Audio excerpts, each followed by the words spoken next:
தேநெல்லி. நானும் வீடியோவை பார்த்துட்டு இதில் ஃபுல்லாக சக்கரை பாகு தான் கலந்துருப்பாங்கன்னு நினச்சேன். ஆனால் இதில் தேன் இருக்கு. ஆஹா.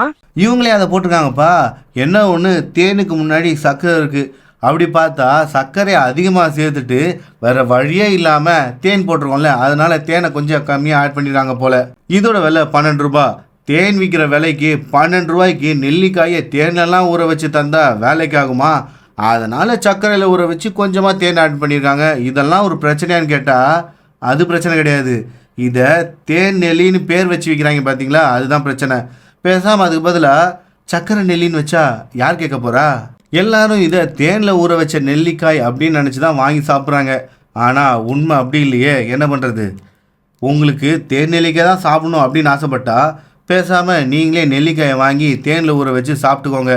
அதுதான் பெட்டர். ஆனால் இதுலேயும் ஒரு சிக்கல் இருக்குது. என்ன தெரியுமா? நீங்கள் வாங்குகிற எந்த பிராண்டோட தேனும் ஒரிஜினல் இல்லை. என்ன ஷாக்கிங்காக இருக்குல்ல?